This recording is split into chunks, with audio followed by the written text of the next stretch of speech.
Bila shaka haujambo mwana SNS popote pale ambapo unatufuatilia. Karibu sana kwenye mahojiano haya. Nakwenda kuzungumza na watu muhimu kabisa ambao wametoka taifa mbali huko kuja hapa Tanzania kutuletea vitu vizuri vizuri. Wanatoka katika taasisi inayoitwa Refocus Africa. Katikati ni Lisa na kulia ni Mr. Sunshine. Watajitambulisha vizuri baadaye na tutakuwa nazungumza Kiingereza, lakini nitakuwa nikijitahidi pia kukuelewesha baadhi ya vitu muhimu ambavyo wanavizungumza. So karibu sana, naitwa Frederick Bundala Skywalker. Hey guys, you are welcome. I just introduce you by your first name. I think you can take this and tell us more about your 2 names, 3 names, and whatever you like, and also Mr. Sunshine there. I'm Lisa Akoni. Okay. Originally born in the state of Illinois in the USA. Oh wow. Mr. Sunshine? Yes, Mr. Sunshine Silas. Okay.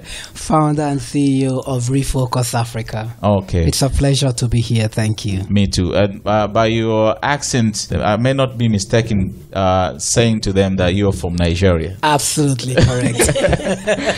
Olga. Yes, Olga. Welcome, Olga. Thank you. You too, Olga. How is the country, Tanzania, treating you so far? Tanzania is amazing. Okay. I often tell people that I've been to 30 different countries in Africa, and there's no place like Tanzania. For me, Tanzania is home. Okay. What is the most interesting thing about us Tanzanians? It's the people. It's the way you welcome people. Okay. It's just amazing. Tanzania, we're surrounded by the Indian Ocean. So the Indian Ocean, the lovely people, it just goes together hand in hand. Okay. And what about you, Sunshine? Like Lisa said, I agree that there is a kind of positive vibes that comes with being in Tanzania. Okay. The people, the hospitality here is simply amazing. Yeah. They have a culture of respect. Oh, yeah. The way they treat others. I mean, the people are just wonderful. I'm not surprised that when most foreigners come to Tanzania, you just end up staying longer than you anticipated. Okay. Don't you find difficult in communicating? Because you might notice that we usually communicate in Swahili. How do you find it? Do you find it difficult in communicating? Lisa? Well, I was sharing with someone earlier today, coming from the U.S., we don't have access to learn Swahili. Okay. And so when you get here, even the music of the language, it's so beautiful, but you want to be able to speak it, but I am just grateful for the effort that the people in Tanzania make, because when they see that I'm from a nation that is mainly English speaking, they make effort. They make effort to speak, and so I'm really grateful. And so sometimes you guys have a lot of consonants that you put together, and not very many vowels in one word. So it's hard for us to pronounce those words. Yes. And so, but we're trying. You know, I have the habari. You know, as long as we don't go too much past the greetings, I pretty much got it. So. Okay. Well, so Lisa pamoja na Sunshine kama nilivyosema wana taasisi ambayo inaitwa Refocus Africa. Ni kama vile kuweka mkazo wa ziada katika bara la Afrika katika masuala mbalimbali. So hapa tulikuwa nazungumza tu namna ambavyo wana Tanzania wameona na wamesifia kwamba sisi ni wakarimu na vitu kama hivyo. Let's talk about Refocus Africa. What is it all about? Well, Refocus Africa is a pan-African organization. Okay. We are pan-African because we are phone-centric. We believe in the African destiny. Okay. And we are more passionate about affairs that are focused on Africa. And our vision and mission statement is quite simple. It is to identify, develop, and maximize potentials on the continent by connecting opportunities to resources. So that means that we have diverse portfolios that we work with in Refocus Africa. We are engaged in sports. We are engaged in entertainment that has to do with the film industry.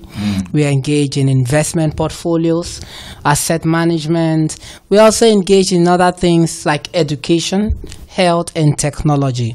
But quite simply, what we do is we look for areas or opportunities that we feel we have the resources that if accurately deployed in those sections, it will help to make a difference. So how did you guys meet? Lisa? Okay. I'm co-founder of a school back in Houston, Texas in the USA, and I came to Nigeria to help education at the university level. So students who want to go outside of Africa and receive scholarship opportunities. You know, sometimes it's very hard because the West has made it difficult. When you finish even your Form 6, they still make you do another year before you can go to one of those first world nations. Okay. And so we thought it was unfair. They only do it to Africans, right? So we said in our school, let's go to Africa and let's set a program where we can have the Africans access university at an affordable cost. We can help them eliminate the time that they have to wait, increase years. So Nigeria was on my list. I got to Nigeria and I saw Sunshine, who was doing amazing things. And I said, I really want to grab a hold to his coattail because he's going somewhere. And so I convinced him to take my educational program and add it to what he was doing. And we came together and we decided to tackle all 54 countries and let's hit it one by one and see what we can offer: education, investment, whatever opportunities there's going on in that country that people don't know as an opportunity. Let's show them how to get the resources to make it happen. And so we partnered together, created Refocus Africa, and we started going. How many countries are we in now? 15. 15. We have activities in 15 African countries right now. Okay. And still counting. And Tanzania is the latest? Yes, this is the latest. Okay. Yes. Very interesting. And so how do you operate your, things that you do? That's an interesting question. Firstly, wherever we try to have an imprint, we do not go there assuming that we know what are the challenges and we have a monopoly of ideas on what should be done in order to solve those challenges. The first thing we do is we inquire from the people through consultations with stakeholders in the respective sectors. What are the challenges you have? We want to hear it from their perspective. Because, you know, one of the worst things you can do is try to solve someone's problem from your perspective. You have to know that he that wears the shoes knows where it pinches. Okay. And so we get the information directly from the people that this is our area of priority. This is what matters to us. Now, armed with this information, we go back to our board and we'll say, these are the needs. For example, in Tanzania, let's look at our resources. Let's look at our networks. Let's look at our partners. Who is doing what? That we know if we bring them together, they can bridge this gap. Take these resources here, deploy it in this place, come up with an innovative solution. Innovative because just because it works in Nigeria does not mean it will work the same way in Tanzania. You need to be able to customize the solution for Tanzania to fit Tanzanians. Nollywood is doing fantastic in Nigeria, but if you take the same approach and bring it to Tanzania, it may not necessarily work that way. Tanzania speaks Swahili as an official language. Nigeria speaks English. So there are a lot of cultural dynamics that come into play. And so at Refocus Africa, we try to put into perspective all of this. And that's why whatever solution that we prefer, they're innovative, they're unique, and customized for that particular place. But more importantly, it is solutions that the people can relate with.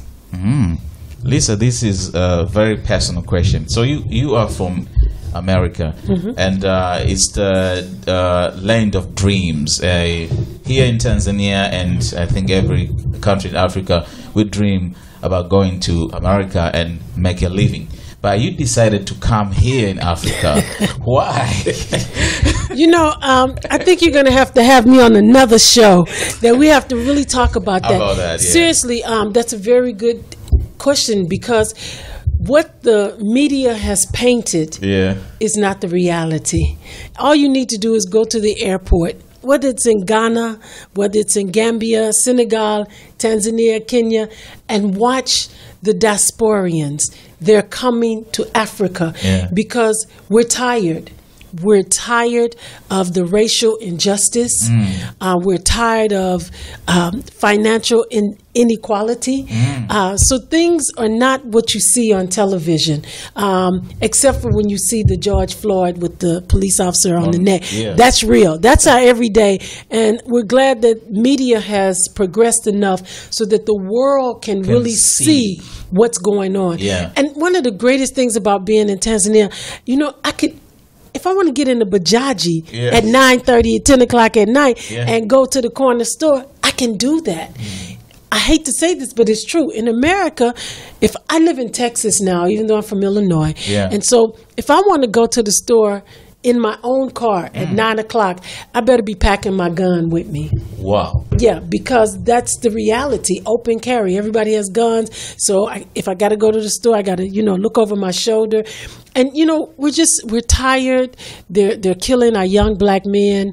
It's so much going on. So, like I say, you have to promise me you're going to bring me back on this show so we can talk about that. Explore but, more. I mean, honestly, the safety, the security, the possibilities, you think that America is land of the free opportunity. Yeah, but if your skin is like yours and mine, the opportunities are not as vast. It's a different world for us. Listen, are you afraid to say it? It's for the whites. It's for the non-blacks. That we're in Africa. We can say that, right? I say it in America. But anyway, no, but seriously, that's why we're coming back. People are migrating, are repatriating, as I should say, back to Africa, because you don't realize what you have here. Because people have been taking what you have for so long that you don't realize it. Why do you think people have come here to colonize, to take the mines, to do this? Because you have everything. Let me just give you, I'll sum it up in this thing right here. Africa has never needed the rest of the world. The rest of the world needs Africa to survive. That's powerful. And it's very true. Former President Chirac, President of France, says the day that Africa makes us pull out is the day that France crumbles. They're living off of our backs here in Africa.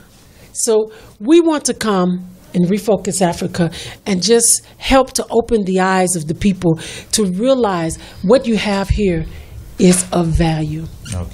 Great value. Thank you for that. Yes. Thank you so much. Well, I was looking at your Instagram page, Mr. Sunshine, and I saw you had a meeting with the president of Zanzibar, Honorable Dr. Hussein Mwinyi. And it was a nice meeting, and you did a little speech there. How was it, and why was Zanzibar your first destination? You have a way of coming up with very, very powerful questions. That was a wonderful experience, still very much memorable, and we are most grateful to His Excellency, the President of Zanzibar, for hosting us.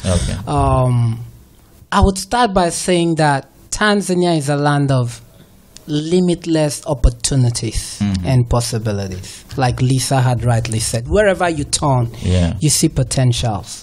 Not just in terms of material potentials or resources, human potential and resources. And so when we went to Zanzibar at first, we went as tourists, just to explore, have fun by the beaches, go to the prison island and all of that. But in the course of our tour, everywhere we went, we realized that there is so much that could be done here. we could partner with the government, partner with the people, and really maximize the potential. Take, for example, the movie industry. Zanzibar has amazing scenery, fantastic locations. You don't need to do, what is it called, the visual shoot. I mean, everywhere you turn is just pure natural beauty. Not to talk about being complemented by amazing people, a rich history and culture, the hospitality and all of that. So after listening to the speech of the president, and we saw his areas of priority, we saw his vision, and where he wanted to lead his people to. So Refocus Africa, we said, this is a fantastic opportunity to align ourselves with the vision of the president and work with him in order to help achieve these objectives. So the whole idea of meeting with His Excellency and his cabinet was just to share with him areas of collaborations, the opportunities that we have seen, the possibilities in Zanzibar, the potentials that they have, and share with him that we have these resources or access to these resources or partners or networks. We have those ideas and we are willing to work with him. We are available at his service in order to help deploy the solutions for the benefit of Zanzibarians. Okay. And so far that has yielded a lot of positive fruits. I'm glad to say we've received tremendous support and goodwill from Zanzibar, from His Excellency, and also from the respective ministries. They've listened to us. They are willing to work with us. They've shown us commitment. And we know that we are working with people who are committed to the vision and to the mandate that His Excellency the President had given to them. And we are excited to be a part of this team.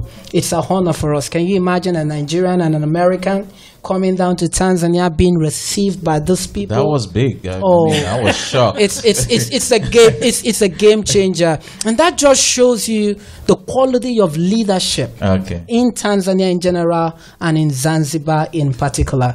The look beyond the color of your skin. They are just down to earth, natural, hospitable, lovely, and wonderful people.